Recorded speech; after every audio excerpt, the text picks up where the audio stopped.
Well, now for something completely different. We know Jamie Carragher in the Monday Night Football studio was picking his best central midfielders, the greatest central midfielders of the Premier League era. Asking you to do the same, Gary, and I want you to rank them. If you give us your 5 greatest Premier League central midfielders from 5th to number 1.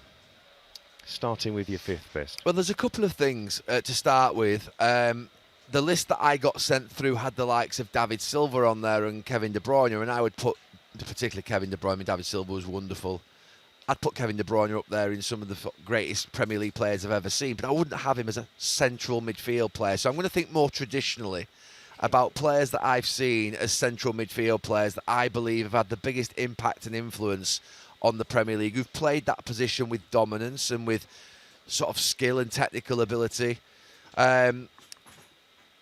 So the 5th on my list, and I had a long list sent to me from our man this afternoon.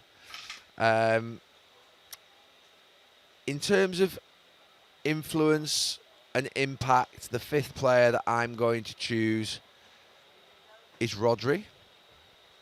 A Ballon d'Or winner, a treble winner, multiple Premier League title winner, Euros winner, won three League Cups, an FA Cup obviously, an outstanding player, plays that position wonderfully well, and he goes in. And look, I'm factoring in here influence, personality, skill, technical ability, what they've won. And in the particular way that he plays, is he the best to have played it in the Premier League? He's been the best in the world. I mean, that's why he won the Ballon d'Or. He's been the best in the world in his position up until that sort of knee injury, and obviously he's had an unfortunate sort of break from the game, and now he's come back and doing well. But he was the best in the world for 2, 3, 4 years, and miles ahead of anybody. When he first came to the Premier League, I actually wasn't convinced in that first season. He looked a little bit sort of like a bit heavy, a little bit not quite sort of mobile enough, and not really anything like special at all. And then all of a sudden, he just turned into a very special midfield player at the heart of a treble winning team, playing for Pep Guardiola and holding and knitting that team together. And there was a period where that sort of famous graphic wasn't the with and without Rodri graphic, because he never used to lose a football match. So I think just generally, I mean, he's been in the Premier League now how long? For 5 years. So, I think if Rodri had been in the Premier League maybe for 10, 12 years, that you'd be probably pushing him up into that sort of, you'd be challenging the players that I'm going to name in sort of 1, 2 and 3. So what about 4? Number 4 for me is Steven Gerrard. Do you think Jamie put him at 4? Or? I don't think so. But, I mean, look, there's reasons why I've put him at 4. I mean, look, to be in the top 5 in the central midfield. 1, because he didn't always play central midfield. Sometimes I feel that when he was at his best, the best Liverpool team that I played against, I feel, was when he was playing as a number 10. When he was sort of driving forward. He was playing, obviously, behind Mascherano and Alonso for a season or 2. Connecting with Torres, and I thought he was excellent there. I thought some of the most danger that he caused us in our time was when he sort of played off that right hand side. He played there for a season or 2 as well, and then towards the end under Brendan he went very deep and played sort of in that 4-3-3 where he wasn't a central midfield player in a 2. And I'm sort of thinking there that he played deeper in sort of that quarterback role, and I think I can't remember who he had in front of him now, the 2 players. One was Jordan Henderson and the other I can't remember. But so I'm thinking, Steven Gerrard, a monumental player. Someone who I feel that if you were, again, a little bit like De Bruyne, I don't class... I mean, he was a central midfield player, more of a central midfield player than De Bruyne, and that's why I'm not categorising De Bruyne in this competition, because I don't think he's a central midfield player. I think he's more of a sort of what would be a right channel type player, and it's more of a modern position. And I think Steven, to be fair, at times played in different positions. So for me, I'm going to go Steven Gerrard, number 4. Is it Coutinho you might have been thinking of? Maybe. Played in that 3 in midfield with Suarez and Sterling. It could be Coutinho and Henderson, and then... Lucas Leiva was around that period as well. Anyway, we're going off point. Number 3. So number 3 is the person who I say was the best football player that I ever played with at Manchester United. But I'm talking about sort of generally measuring this from a point of view of impact in the Premier League, and aura and presence.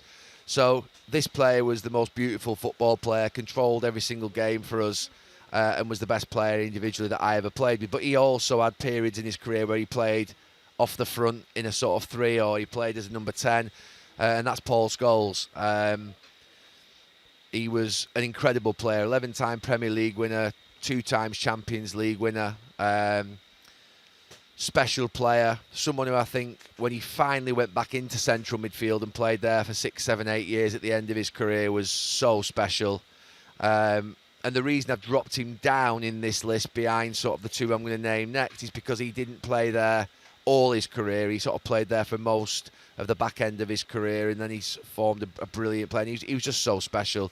He's different. Those players just don't come along. And he controlled football matches. And I've always tried to explain when we've had this argument in the past between who's the best. To control a football match is everything out there. Is everything. Not giving it away, switching play, making sure that you're stretching teams, making sure that you don't get counter-attacked on because you're not giving the ball away, making sure that when you're sort of trying to play out through lines, you've got a player who can sort of receive it and then jink around and put it around the corner, and just someone who basically made the game glued together. And you think about combinations and patterns in a football match. Paul Scholes enabled that for us. He enabled everything in that. So the likes of Giggs or Ronaldo or Bex or Wazza or whoever else it was, York, the reason they could do what they were doing was because they had this connection, this ability to have this sort of what would be mind reader of an intelligence that could connect the whole team together. So for me, yeah, he goes as number 3. Yeah. And so that leads us to the top 2. I have a sneaky suspicion I know who are in the top 2, but what's your order? The next player that I'm going to say is the most influential midfield player, the best midfield player in Premier League history, is Patrick Vieira. Just because of what he did for Arsenal, the presence, the spirit, the titles. Yeah. Is there a modern player like him? I mean, No. they're not really like that type of... You don't see that type of player as much anymore, do we? No, the top 2, I think, to be fair, are very different. They're mountains out on the football pitch. They're captains, they're leaders. They're great football players. They're the best defender in the team. They're the best attacker in the team. They're the people who stand up and say, give me the biggest guy on corners. They're the people who you feel safe when you've got in front of you. I'm sure the Arsenal team, when he was in that midfield, felt like he was a giant. And so for me, yeah, Patrick Vieira goes in at number 2 in terms of sort of what would be the all-time central midfield players, just purely because of his presence and his sort of, great tackler, great runner, quick. Couldn't get the ball past him, couldn't take him on one-on-one, would get across to anything. Fantastic player. So when you come up against a player like Patrick Vieira, you need somebody in your team, I would suggest, who can stand up to in that respect. Who's your number 1, Gary? Ugarte.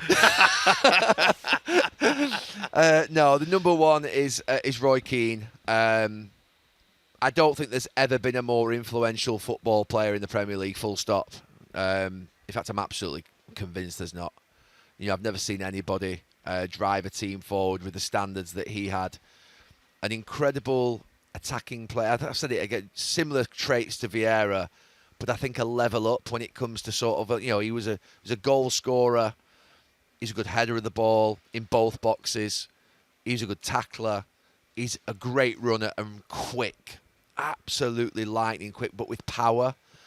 A good fullback, a good one-on-one defender, a good man marker in the box, someone who had the ability to compose himself in the final third, someone who could wrap passes through the lines into players like Dwight York or Eric Cantona or Paul Scholes or Wayne Rooney in the pockets, in the number 10 positions, and that was really important in a different way than Paul Scholes would. Paul Scholes would do it in a very sort of, different technical type of, but Roy Keane would really just wrap those passes in, always look forward, and a great captain.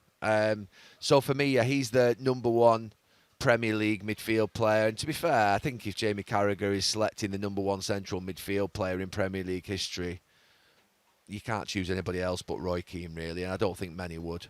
And do you think Roy's underappreciated in a global sense? You think of the European stage and those nights against the great European players of that time.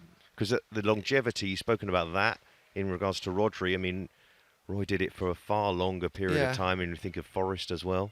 Yeah, but maybe. Look, I don't know. I mean, obviously, I think that what we tend to do in this country, I think because Roy played for Republic of Ireland and he wouldn't have played in the same tournaments or had the ability to play. I know he did play in tournaments, but he wouldn't have had the same ability to play in World Cups and European Championships and go as far as maybe the England teams did. And, you know, if you think that we got to quarter-finals in 96, in 2004, in 2006, and when you're playing on that world stage or in that European Championship stage for your country, and particularly with the way in which we sort of what would be build players up in England, we build players up, English players up, there's no doubt. I mean, there's no doubt Roy Keane got a lot of praise during his career, but he wouldn't get the level of praise that an English player would, just purely because he wasn't playing for England.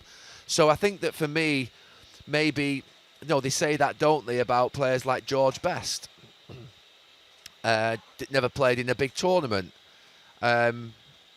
Mark Hughes, Ian Rush. Ryan Giggs. These great players who maybe, they've certainly influenced European football and Champions League football, and they've had great careers in Champions League football. But when you play in the World Cup and the European Championships, maybe there's that little bit more sort of what would be, magic dust sprinkled on you, and particularly if you're English. So I think there's an element of that, but let me be clear, Roy Keane is better than any single player that I ever played for with England in terms of central midfield player, and the only player that I've put near him, and to be fair, he's very different, is Gazza. Gazza's absolutely unbelievable, but Gazza, a different type of central midfield player who again sort of did that. And there's some brilliant midfield players that I've not got in this top five. Incredible midfield players. I mean, Paul Ince was an unbelievable midfield player, and sort of find it hard to leave him out of the top five because of the influence that he had. And there are others. There are some great players. Xabi Alonso when he was at Liverpool, but he just wasn't there long enough. Lampard. Frank Lampard. Again, I left Frank out because purely of the fact that if you said to me who's the sort of biggest goal-scoring influence from midfield, Frank Lampard comes into it. But he was very much of the. Again, I know that some of them have played in a 3. But I was looking for more of players that have played in a 2, and I don't know why. Maybe that's just my thinking of it. The idea that sort of De Bruyne, Lampard, if you're talking to me about the biggest influence of sort of what will be attacking players who've played in this sort of area of the pitch, and David Silva, I'm going for a different type. I'm going for players who've played mainly in a 2. I know Rodri, he's playing in a 2 at the moment with Bernardo Silva for City, but he's sometimes played in a 3. But he's played always in central midfield. He's not been sort of over on the right. He's not been sort of in the pockets. He's always been in that sort of position. So I've just thought of it more traditionally in the 5 that I've selected. Gerrard makes it because he did play in there at times, but the reason he's not probably further up is because he did move around and flirt with the right side of midfield and number 10 in different positions. So yeah, they're the ones I'm going for. I'm unequivocal and emphatic that it's Keane and Vieira. When you talk about influence, doesn't take away from the fact that the most talented player that I ever played with at United was Paul Scholes. But when you talk about sort of Premier League and sort of wider influence of Premier League storytelling and narrative, I think Keane and Vieira, you can't really move away from them. And I would always just have Roy Keane ahead of Patrick Vieira. That may be because I played with Roy, some would say, if you're an Arsenal fan. I don't think so. I just think he was just a little bit ahead of Patrick. But you're talking about, like, the best, and then a little, you're talking about up here. So you're talking about Ronaldo and Messi of central midfield in sort of Premier League history type stuff. You know what I mean? You're not talking about, there's no bad here. Everything's good if you're that quality. And of your top 5, you'd have played with and against 4 of them. And you've seen plenty of Rodri close at hand, so I think you're well placed to make these sort of judgments. Thank you, Gary. Yeah, and I also am not as biased as Jamie Redknapp. Thanks for that. Sorry, Jamie Redknapp, Jamie Carragher, sorry. Sorry, Jamie Redknapp. Jamie Carragher. I'll repeat that line. I'm not as biased as Jamie Carragher.